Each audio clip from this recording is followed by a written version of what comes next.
नमस्कार, जय सिया राम। पूजा पाठ के YouTube परिवार में हम आपका हार्दिक स्वागत करते हैं। आज का कोई विषय महत्वपूर्ण नहीं है अथवा हो भी सकता है, इसका निर्णय केवल आपके ऊपर है। कई बार ऐसा होता है हम कुछ मंत्रों की जानकारी आपको नहीं देते हैं, जैसे नवारण मंत्र है, महामृत्युंजय मंत्र है और भी इसी तरह गूढ़ मंत्र हैं, जैसे सिद्ध कुंजिका का पाठ है, हम उसका उजागर नहीं करना चाहते हैं। ओंकार का रहस्य है, प्रणव मंत्र एक रहस्य है, उसका हम यहाँ उजागर नहीं करना चाहते हैं।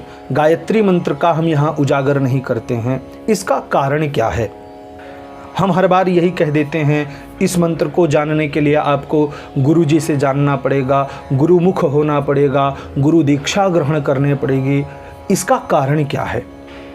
क्या YouTube के माध्यम से, एक वीडियो के माध्यम से संपूर्ण मंत्र का रहस्य आपको हम बता सकते हैं? नहीं, यह संभव ही नहीं है। एक मंत्र के ऊपर एक संपूर्ण पुस्तक लिखी जाती है, उसके रहस्य के लिए, उसके न्यास के लिए, उसके सिद्धि के लिए, संपूर्ण विधि विधान के लिए, किस प्रकार से आपको उसको सिद्ध करना है, किस प्रकार से आपको जागृत करना है। तो यह सब कुछ ज्ञान आपको एक 5 मिनट की वीडियो में कैसे हम बता दें? वैसे भी रुद्रयामल तंत्र में, सिद्ध कुंजिका में ही भगवान शिव पार्वती से कहते हैं, किसी भी मंत्र, यंत्र, तंत्र अथवा स्तोत्र का इस प्रकार से रक्षण करना चाहिए जिस प्रकार से हम अपने गुप्तांगों को किसी के सम्मुख जागृत नहीं करते हैं। जिस प्रकार से हम अपने गुप्तांगों की रक्षा करते हैं, उनको छिपा कर रखते हैं, इसी प्रकार से मंत्र, तंत्र, यंत्र इत्यादि को छिपा कर रखना चाहिए, जो गुह्याति गुह्य हैं, जो अधिक छिपाने योग्य हैं। ऐसा कारण क्या है? उसका महत्वपूर्ण कारण यह है कि किसी भी मंत्र तंत्र का कोई भी मनुष्य दुरुपयोग ना करने पाए। सहज सुलभ तो है, परंतु उसके लिए आप गुरु बनाइए, गुरु दीक्षा लीजिए और गुरु से उस मंत्र के विषय में, यंत्र तंत्र के विषय में संपूर्ण रहस्य आप ग्रहण कर लीजिए, उनसे संपूर्ण जानकारी लीजिए। जब गुरु के माध्यम से लेंगे तो वह जो है तंत्र हो या मंत्र, वह जल्दी से ही सिद्ध और जागृत होता है। उसका संपूर्ण फल तभी प्राप्त होता है जब गुरुमुख से श्रवण किया जाए। और अगर उस मंत्र, यंत्र, तंत्र की साधना में हमसे कहीं किसी भी प्रकार से त्रुटि हो जाती है, तो क्योंकि हमने वह गुरु माध्यम से लिया है, दीक्षा के माध्यम से लिया है, अतः उसका दोष हमें नहीं लगता है। यहाँ कई लोग यह कह सकते हैं कि इस तरह से तो यह भेदभाव हो गया। यह भेदभाव नहीं है, यह आपकी और हमारी सुरक्षा के लिए है। किसी भी मंत्र का अगर आप गलत उच्चारण करेंगे तो उसका जो है आपको दुष्प्रभाव भी मिलेगा। जैसे एक छोटी सी कथा है, हम आपको बताते हैं। जब दैत्यों को इंद्रासन चाहिए था, तब उन्होंने अपने गुरु के माध्यम से एक यज्ञ किया और उस यज्ञ में मंत्र पढ़ा, इंद्रस्य शत्रुर विवर्धस्व, इंद्र के शत्रु की वृद्धि हो।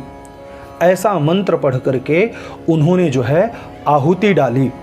उसमें से एक दैत्य उत्पन्न हुआ, उसका नाम था वृत्रासुर।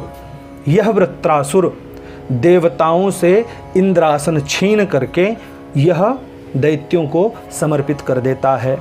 इसी वृत्रासुर को मारने के लिए महात्मा दधीचि ने अपनी अस्थियां इंद्र को दान कर दी थीं। उन्हीं अस्थियों के माध्यम से वज्र बनाया गया और उसी वज्र के द्वारा उस वृत्रासुर का संहार हुआ। दैत्यों ने अपने गुरु से पूछा कि ऐसा क्यों हुआ? हमने तो यज्ञ में बोला था इंद्रस्य शत्रुर विवर्धस्व, इंद्र के शत्रु की वृद्धि हो, वह हृष्ट पुष्ट हो, वह उससे इंद्र से जीत लेवे, परंतु ऐसा क्यों नहीं हुआ? वृत्रासुर क्यों मारा गया और इंद्र बलवान कैसे हो गया? तब उनके गुरु उनको समझाते हैं, जो मंत्र पढ़ा गया है उस मंत्र के नाद में अशुद्धि थी, उस मंत्र को बोलने में अशुद्धि थी। इंद्रस्य शत्रुर विवर्धस्व, यहाँ इन्होंने इंद्रस्य में ज़्यादा जोर दे दिया, प्लुत का उच्चारण कर दिया। ह्रस्व दीर्घ प्लुत, ये व्याकरण की एक संज्ञा होती है, एक नियम होता है। जैसे हमारे कोई नज़दीक है तो हम बोलेंगे आओ, थोड़ा दूर है तो बोलेंगे आओ, ये दीर्घ हो गया। उससे पहले ह्रस्व था प्लुत, जब बहुत दूर है जोर से आवाज़ देंगे आओ, तो यह जो है ह्रस्व दीर्घ प्लुत हो गया। तो यहाँ इन्होंने इंद्र में ज़्यादा प्लुत का उच्चारण कर दिया, इंद्र को इन्होंने ज़्यादा जोर से उच्चारण कर दिया, तो उस मंत्र का अर्थ बदल गया। उस मंत्र का अर्थ हो गया इंद्र शत्रु की वृद्धि हो, जो हमारा शत्रु इंद्र है उसकी वृद्धि हो। तो यहाँ जो है निमित्त क्या था, इंद्र के शत्रु की वृद्धि हो। तो अर्थ क्या बदल गया, केवल नाद उच्चारण करने से, केवल नाद में त्रुटि होने से, शब्द में त्रुटि होने से, इसलिए जो है अर्थ हुआ इंद्र नामक शत्रु की वृद्धि हो। इसीलिए जो है इंद्र बलवान हुआ और वृत्रासुर कमजोर पड़ गया, उसका विनाश हुआ। इसीलिए ऋषि महात्माओं ने, देवी देवताओं ने सभी मंत्रों को, यंत्रों को, तंत्र आगम जितने भी हैं, इन सब को गुप्त रखा, गुह्य रखा, ताकि कोई भी व्यक्ति आए और सहज में इन मंत्रों का दुरुपयोग ना करने पाए। इसलिए ही इन मंत्रों को जो है गुह्य रखा गया है, गुप्त रखा गया है। अगर इनको जागृत करना है, ग्रहण करना है, तो सबसे पहले दीक्षा लेनी चाहिए। इसीलिए हम जो है अपने वीडियो में हमेशा यह कहते हैं कि जो कुछ गुप्त मंत्र हैं उनको हम आपको नहीं बता सकते। नवारण मंत्र है, सिद्ध कुंजिका इत्यादि जो हैं, यह सब गुप्त मंत्र कहे जाते हैं, गुप्त स्तोत्र कहे जाते हैं। इसलिए हम जो है इनको नहीं जागृत करते आपके सम्मुख। आप गुरु बनाइए, उनके माध्यम से गुप्त रूप से दीक्षा लेने के बाद इन मंत्रों को सिद्ध कीजिए, जागृत कीजिए, पाठ कीजिए, स्तुति कीजिए। आप स्वतंत्र हैं, परंतु बिना गुरु मुख के श्रवण किए, बिना दीक्षा ग्रहण किए आपको इन सब के रहस्यों को जानना इतना आवश्यक नहीं है। आप जो जानते हैं, जितना जानते हैं, वह आपके लिए पर्याप्त है। उसी में आप श्रद्धा, भक्ति और विश्वास का समन्वय कीजिए और वही आपके लिए कल्पवृक्ष हो जाएगा। अतः आप हमसे तो क्या, किसी अन्य से भी यह अपेक्षा ना कीजिए। यूट्यूब, फेसबुक और सोशल मीडिया के माध्यम से आपको वह गुप्त रहस्यों की जानकारी प्रदान कर देंगे। और जो करते भी हैं तो आपको क्या लगता है, क्या वह समुचित फल प्रदान करेगा? नहीं करेगा। उसका आप मात्र दुरुपयोग कर रहे हैं। आप स्वयं को हानि पहुंचाएंगे और जिस कार्य के लिए आप वह प्रयोग कर रहे हैं वह कार्य भी जो है सिद्ध नहीं हो पाएगा। इसलिए गुरुमुख होना आवश्यक है। योग्य गुरु बनाइए। थोड़ा कठिन है गुरु खोज करना, परंतु प्राप्त हो जाते हैं। इस संसार में ऐसा कोई नहीं है जिसे गुरु की प्राप्ति ना हुई हो, बस खोजने की देरी है। तो आप खोजिए, गुरु बनाइए, उनके माध्यम से जितने भी रहस्य हैं आप सब जान लीजिए।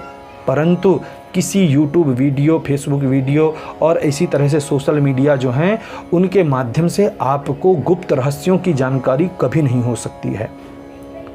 आप अगर हमारे पास यह अपेक्षा लेकर आए हैं तो हम आपसे करबद्ध प्रार्थना करते हैं कि यह जानकारी हम आपको कभी नहीं दे सकते हैं। आशा करते हैं कि आप हमारी भावनाओं को अवश्य समझेंगे। कुछ लोग हैं जो इस बात को भेदभाव के दृष्टिकोण से देखेंगे।